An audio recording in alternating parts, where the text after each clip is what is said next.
The world has a lot of concepts. The world has a lot of ideas, even ideals. The world has a lot of beliefs. When we're in the world, people think differently. And we take all of that and we try and make that all work together. And so when we vote in a party for government, we get to vote, and then we get to argue about which one's better and which one isn't, and we get to do all of that kind of thing. But rarely in the world do we find peace amongst all of that, because the world is divided on many things. Now, we try to live in peace, and we want to live in peace with everyone, but it's pretty difficult when there are so many differences. In religion, it hasn't been all that different. In fact, it's been fairly similar. Religion, in a lot of sense, has adopted the world philosophy to go along, to get along, and things like that. And I had a teacher one time that was expounding on John chapter 13. I think you all know what that is, where Jesus washes the feet of the disciples. And he referred to the washing of their feet as baptism. And I put my hand up and I said, well, that's really not the context there. That's not what he's talking about. And the response was, oh, come on, Dave. Just let it be, okay? That was the idea. And you go, really? But this idea that everything's okay, all's okay, do kind of what you want to do, and everything will be fine. It's interesting, when Jesus came into the world, John chapter 1, John says that Jesus is God's grace to us. He is God's gift to us. From him we all have grace upon grace. You know, the law came through Moses, the law, and grace came through Jesus Christ. And John just expounds on that through his whole gospel. But to understand what John was talking about, I think we need to look at Romans chapter 5. Romans chapter 5 in verses 15 through 17, Paul says 5 times that free gift. He says that free gift of life, that free gift of righteousness, is that we are justified by that free gift. He says it 5 times. And I think that free gift explains Jesus as grace. That's who he was. That free gift, that grace of God to us. And I titled my sermon, "With Grace Comes Division." And some people might think that's being a little bit of a heretic, maybe. Maybe some people say that just can't be. But I want you to see that with grace comes division. And it's scriptural, and we'll see that as we go. The Jews, when Jesus came, had this idea of what the world should be like. They were God's people. They were going to rule the world. And they were going to bring peace to the world under one world order. When the Messiah came, he was going to subdue all nations. And the Jews would be in power, and they would control the world. They had this vision that everyone would be subject to them. They had been subject to Egypt. They have now been subject to Rome. And along comes Jesus, and he's supposed to be their Messiah, but they had this idea that they would be ruling, and that would bring them peace.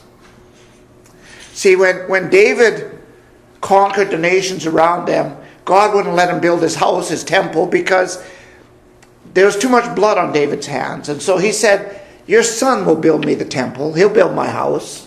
because there's no blood on his hands. And he gave Solomon peace all around him. And the Jews had that concept.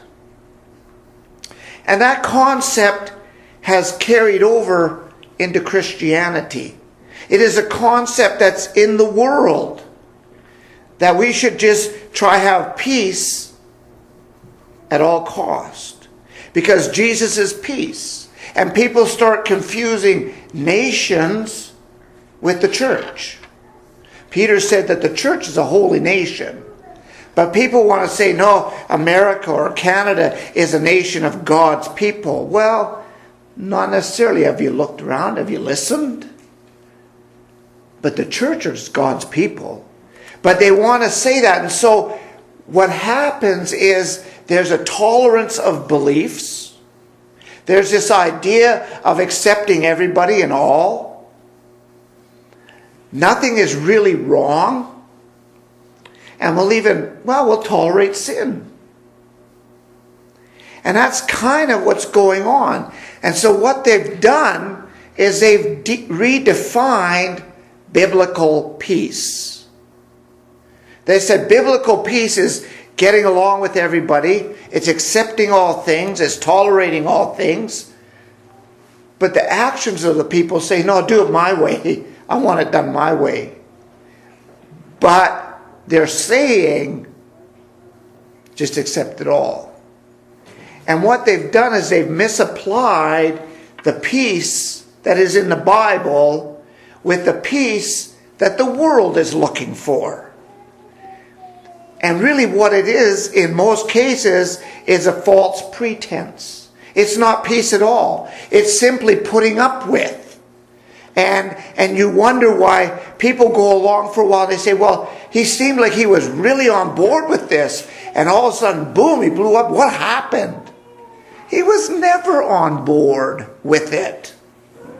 Was just saying he was to keep the peace. That's how the world works. And so Jesus comes along. And it's interesting, if you want to turn to Luke chapter 12 in your Bible.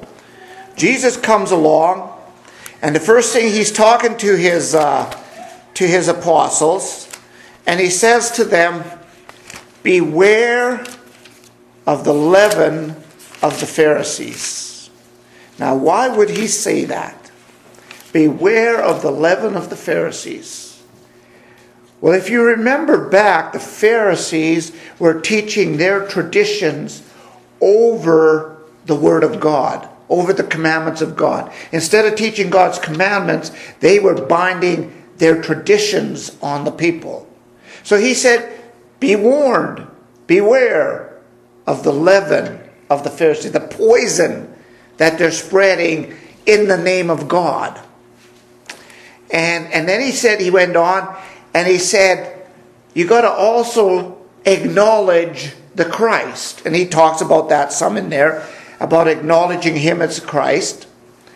And these people, you got to understand, the Jews, they weren't acknowledging him as the Christ. And he said, so you got to acknowledge him as the Christ. And then he says, and you're going to be in situations that are not going to be good, but don't be anxious about those situations. Don't be anxious. Everything will work out. God's in control. Things will be just fine. And he said, and one more thing, you need to be ready. You need to be prepared. See, when we face something and we're not prepared, we don't do a good job of facing it. But if we are prepared, for instance, if we are prepared to defend our faith, if we are prepared to take our stance with Christ, then we will take that stance and it won't be a problem. But if we're not prepared, I guarantee we will waver and we will ultimately fail. And so he says, you need to ready yourselves. You need to prepare yourselves. And then he says something very, very interesting. He says in verse 51, do you think that I've come to give peace on earth? No, I tell you, but rather division. I told you, with grace comes division. He said, you really think I'm about peace on earth? That's not why I'm here. I come to bring you the peace of God, but that is going to cause all sorts of division in this old world. It's going to cause trouble. Not that I want to bring trouble, but just the fact of who I am, what I'm all about, is going to cause division in the world. Not in the church. There should not be division. Don't get this crossed. There's not division in the church, but there will bring division in the world. In John chapter 16 and verse 33, he said to his apostles, he said, don't be sad. You'll have tribulation in this world, but take heart. I have overcome the world. You can be strong in me, and you won't have any worries. But in this world, there's going to be all kinds of division and trouble. I guarantee it. You see, Jesus didn't come to divide the world. He came to save the world. But that grace, because of the state of the world and sin in the world, will cause all kinds of division. And he said, here's how it's going to happen. It's going to happen between family members. Really? Rock solid dad and his son and his wife and their daughter, and all of a sudden one will say, I follow Christ, and the other will say, are you kidding me? I'm a Jew. We're Jews, and we won't have nothing to do with that Christ because we're Jews. He said, that's going to happen. You're going to have to make some choices, he said. That's the problem. That's what's going to cause the division. Because you have to choose Moses and the law or Christ and grace. Which do you want? You have to make a choice. And that's going to cause division. You're going to have to make a choice between truth and tradition. And that's going to cause division in families. You have the Pharisees, you have the Sadducees, you have the scribes, and they're all over here, and they can't get their act together. And they're all divided. And then you got the Messiah, and you're going to have to make a choice. And you see, for the Jews, this would have been a huge, huge struggle. In John chapter 9, Jesus heals a blind man. And the blind man is shown around, and a big debate erupts from him being healed as a blind man. And I'm not going to go through the whole history of it all. But in verse 16, it says, the people were divided, because some said, this is the man that was blind. And then some said, well, maybe so, but this guy couldn't be of God because it was on the Sabbath that he healed them. And then some of them said, yeah, but the healing, how could it be anyone else but a man of God to do that kind of healing? And the people were divided. Jesus said, I didn't come to bring peace, not on earth. I came to bring division. Acts chapter 14 and verse 4. The people are divided when the apostles talk to the assembly. Some want to believe the people, some want to believe them, some don't. In Acts chapter 23, Paul is before the council, and he preaches his message to the council like he always did. And it says that there was no small disturbance.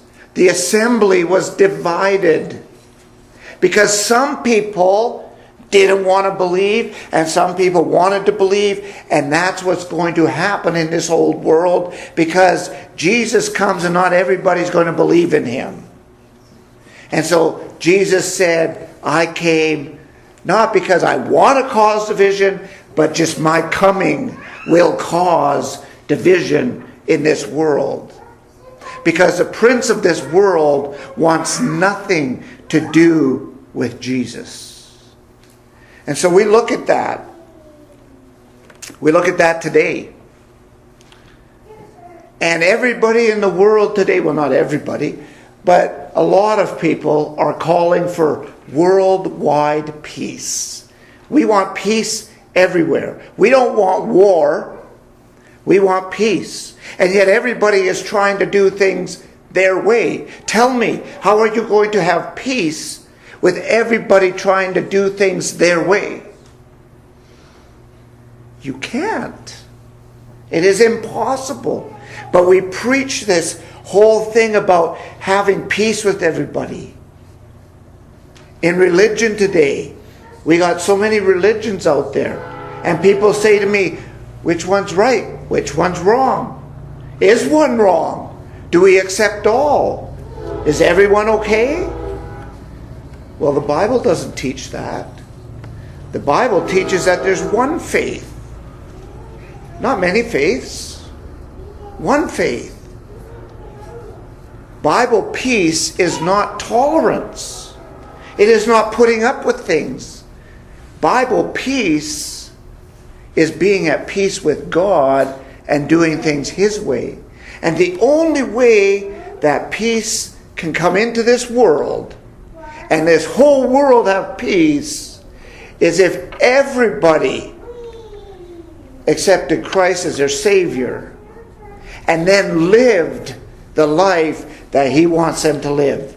Then we can have peace. But you know, we can't even do it in the church. The little group we have sometimes is tough. In the bigger group, it's even tougher. Now, the reason for that is because we're still thinking my way versus His way. If we were all really thinking His way, we would get it together. But we have that problem, that human problem. But I want you to see this. Jesus, in Luke chapter 12, verse 49 and 50, He said, I came to cast fire on the earth, and would that it were already kindled. I have a baptism to be baptized with, and how great is my distress until it is accomplished. And we know that He's talking there about His crucifixion. He says, man, I am so stressed over that. Think about that. The weight of the world's sin on your shoulders. You're going to be the sacrifice for all of that sin. What a burden to bear. But He did it willingly. Even though it stressed Him, He did it willingly. Because Jesus made a choice. Jesus chose, no matter what happened around Him, no matter what division was in the world, He chose to serve God, to do God's will, even when it meant hanging on that cross. But Jesus knew that from the beginning. Matthew chapter 4, He's out in the wilderness and He's tempted by the devil. He already took that stance there. You see, Jesus took that stance in His whole life to live for God and be right with God. He made that choice. And He calls on you and I to make that same choice. Maybe it isn't hanging on the cross, but make the choice. And wherever there's choice, there will be division. You see, when we're in the church, we don't have a choice. We do it His way. His will. That's it. That's simple. But in the world, we have to choose. We have to choose whether it's His way or our way, the world's way. We have to make a choice. And I'm going to tell you, sitting on the fence isn't going to cut it. Can't sit on the fence. You'll get really hurt, really bad. And if you say, well, I'm not going to choose, I'll be okay. That's your choice. You already made it. You've made that choice. He said, I want you to choose as I've chosen. Yes, there's going to be division. It may be family members disown you. It may be someone in your group of friends is going to say, if you're going to be a Christian, I'm not hanging out with you. Well, those kind of friendships come and go real easily in this world. And that friendship isn't worth keeping for Christ, to give up Christ. C.S. Lewis once wrote, he said, when the author walks onto the stage, the play's over. God is going to invade, all right, but what is the good of saying you are on his side then, when you see the whole natural universe melting away like a dream and something else comes crashing in? This time it will be God without disguise, something so overwhelming that it will strike either irresistible love or irresistible horror into every creature. It will be too late then to choose your side. That will not be the time for choosing. It will be the time when we discover which side we really have chosen, whether we realize it before or not. Now today, this moment is our chance to choose the right side. Hebrews 9:27 says, it is appointed for man to die once, not to die to go to heaven and come back and tell stories, but to die once and then the judgment. So before we die, we need to make that choice. And preferably, we do it not waiting until the last moment, because we don't always know when that last moment is. The good news and the bad news this morning, perhaps in our life it doesn't matter when, is the one and the same. The choice is ours. If we think we won't choose and somehow escape the judgment, that's your choice. Whatever you choose, make it the right one this morning. Make sure that you are on God's side. So if you need to make that choice this morning, if you want us to help you with making that choice, we would love to help you, and we'd like to encourage you, so you can come forward now while we stand and sing.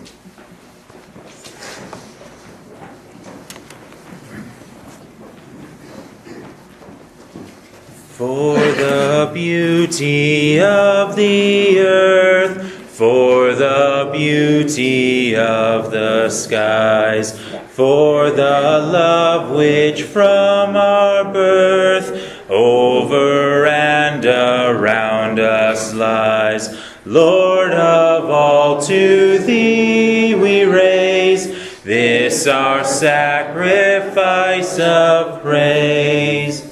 For the beauty of each hour of the day and of the night, hill and vale and tree and flower, sun and moon and stars of light, Lord, all to thee we raise this our sacrifice of praise.